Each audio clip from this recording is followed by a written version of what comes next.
اس قدر بے شرم انسان آپ نے کبھی انسانی تاریخ میں نہیں دیکھا ہوگا۔ ناظرین اکرام، جو سوموٹو کیس ہے اس کا جو پہلا آرڈر آیا ہے اس میں لکھا ہوا ہے کہ ہم اس میں یہ کام کر رہے ہیں کہ دوبارہ ایسی صورتحال پیدا ہی نہ ہو، یعنی دوبارہ خط شت لکھنے کی نوبت نہ آئے۔ یہ نہیں کہا جا رہا فیصلے میں کہ جن لوگوں نے ججز کو دھمکایا ہے ہم انہیں الٹا لٹکا دیں گے، ہم دیکھیں گے کیسے کوئی دھمکاتا ہے ججز کو۔ الٹا کہہ رہے ہیں کہ ججز کے دوبارہ خط لکھنے کی نوبت نہیں آنی چاہیے۔ کسی میں کوئی ہمت نہیں ہے، کسی کی ٹانگوں میں پانی نہیں ہے کہ کھڑے ہو سکیں۔ تو یہ ہے صورتحال پاکستان کی۔ پھر ناظرین اکرام، ایک شخص اپنی قوم کے لیے جیل کاٹ رہا ہے اور اس کو اس کی اہلیہ سے ملنے کی بڑی مشکل سے اجازت ملی ہے، جان بوجھ کر دونوں کو دور دور رکھا گیا۔ میں اس کے پیچھے اصل کہانی بتا دیتا ہوں کیونکہ میں اس سسٹم کو سمجھتا ہوں۔ مجھے پتا ہے کہ یہ منصوبہ ساز کوئی بھی کام منصوبہ بندی کے بغیر نہیں کرتے، ظاہر ہے ان کی منصوبہ بندی پر ہی عمل درآمد ہوتا ہے۔ یہ ہر دفعہ عمران خان کی ملاقات کے بعد بشرا بی بی سے جو بھی ہوتی ہے یہ سختی بڑھا دیتے ہیں، بڑی بڑی دھمکیاں لگاتے ہیں کہ پھانسی لگا دیں گے عمران خان کو، بھٹو والا حال کر دیں گے، یہ کر دیں گے، وہ کر دیں گے۔ پھر ایک بندہ جاتا ہے چپکے سے بشرا بی بی کے پاس اور کہتا ہے کہ اپنے خامد کو بھی بچاؤ، خود کو بھی بچاؤ، سیاست چھوڑ دو، ملک سے باہر چلے جاؤ، جو مرضی کرو، بس یہاں دخل اندازی چھوڑ دو۔ پھر بشرا بی بی کی ملاقات کی اجازت دی جاتی ہے، پھر بشرا بی بی جاتی ہیں، ہو سکتا ہے وہ بات کرتی ہوں، ہو سکتا ہے وہ بتاتی بھی نہ ہوں، ویسے تو بتاتی ہوں گی، وہ کیوں نہ بتائیں، لیکن عمران خان کا جواب سب کو پتا ہے کہ کیا ہوگا۔ کسی قسم کی کوئی ڈیل ہو ہی نہیں سکتی، نہ ہوگی۔ دیکھیں، اگر یہ سارا ظلم و جبر ملک کی خاطر ہو رہا ہوتا ہم برداشت کر جاتے، عمران خان کو بھی ہم کہتے کہ آپ چلے جائیں ملک سے باہر، یہ تو ملک کو ٹھیک کر رہے ہیں، لازمی تو نہیں ہے کہ عمران خان نے ٹھیک کرنا ہے، کوئی ٹھیکہ لیا ہوا ہے، یہ بھی ٹھیک کر دیں، ہمیں کوئی اعتراض نہیں ہے۔ مسئلہ یہ ہے کہ جو کچھ یہ کر رہے ہیں، فار ایگزامپل اگر میں ڈاکٹر ہوں اور مجھے پتا ہے کہ کسی کو وائرل انفیکشن ہے اور اس کو کوئی ڈاکٹر اینٹی بایوٹکس پرسکرائب کر دیتا ہے، تو میں کہوں گا کہ یہ بندہ جو دوائی دے رہا ہے اس سے تو بندہ ٹھیک نہیں ہونے والا۔ وہ کہے گا کہ کیوں یار، اینٹی بایوٹک سے تو ٹھیک نہیں ہوگا۔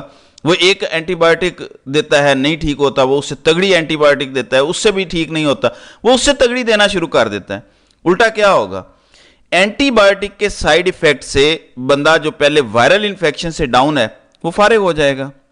اس وقت یہی ہو رہا ہے۔ ایک ایسے ڈاکٹر نے پاکستان پر قبضہ کر لیا ہے، بیمار پاکستان ہے، ہماری معیشت بیمار ہے، عدلیہ بیمار ہے، ادارے بیمار ہیں، جس کو صحیح تشخیص کرنا ہی نہیں آتا، وہ پرسکرائب کیا کرے گا؟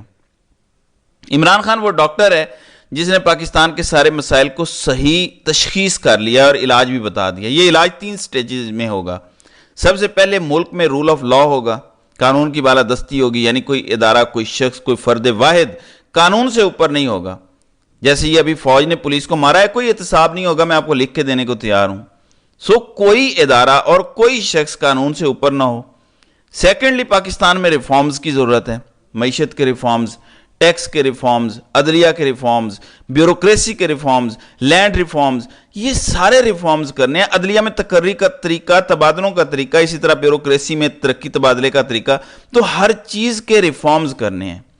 جب یہ سب آپ کر دیں گے، آپ رول آف لا قائم کر دیں گے، یہ ریفارمز کر دیں گے، تو پاکستان آٹو پائلٹ پر ٹھیک ہو جائے گا۔ پھر آپ کو سعودی عرب کی منتیں نہیں کرنی پڑیں گی، نہ ہی IMF کی۔ جب ایک نظام بن جاتا ہے، آٹومیٹیکلی انویسٹمنٹ بھی آ جاتی ہے، لوگ بھی خوشحال ہونا شروع ہو جاتے ہیں، سب آٹو پائلٹ پر چلتا ہے۔ یہ ہے ایک فارمولا۔ لیکن جو دوسری طرف حافظ صاحب ہیں، وہ کہتے ہیں میں نہ رول آف لا قائم ہونے دوں گا اس ملک میں، نہ میں نے ریفارمز ہونے دینے ہیں، میں نے بلکہ ان ریفارمز کو پس پشت ڈال کے ایک بالا ادارہ بنانا ہے، SIFC، ایک پیرل حکومت، اور اس کے ذریعے میں نے ملک چلانا ہے۔ کیسے چلانا ہے؟ میں بیرونی ممالک کو یا بڑے بڑے فرنٹ مینوں کو پاکستان کے ادارے بیچوں گا، پاکستان کے اثاثے بیچوں گا، سونے تانبے جیسے ریکوڈک کے، ان سے ڈالر ہی اکٹھے کروں گا، اور اس سے اپنے 5-6 سال جو بھی میرے ہیں وہ پورے کر جاؤں گا۔ اس کے بعد آپ جانیں اور آپ کا پاکستان جانے۔ میں ہو سکتا ہے کہیں سفیر لگ جاؤں، میں ہو سکتا ہے سعودی عرب میں عالمی اسلامی فوج کا سربراہ بن جاؤں۔ یہ ان کا ہوتا ہے کہ ہمارے ذاتی مفادات پاکستان سے بڑے ہو گئے ہیں۔ ایسے میں عید کے بعد کا وقت ناظرین اکرام بڑا امپورٹنٹ ہے۔ عوام کا مومنٹم کیا ہوتا ہے، پاکستان تحریک انصاف کا مومنٹم کیا ہوتا ہے، اور کمپرومائزڈ جو لوگ ہیں وہ فلٹر آؤٹ ہوتے ہیں یا نہیں ہوتے، یہ سب کچھ اس پر ڈیپینڈ کرتا ہے۔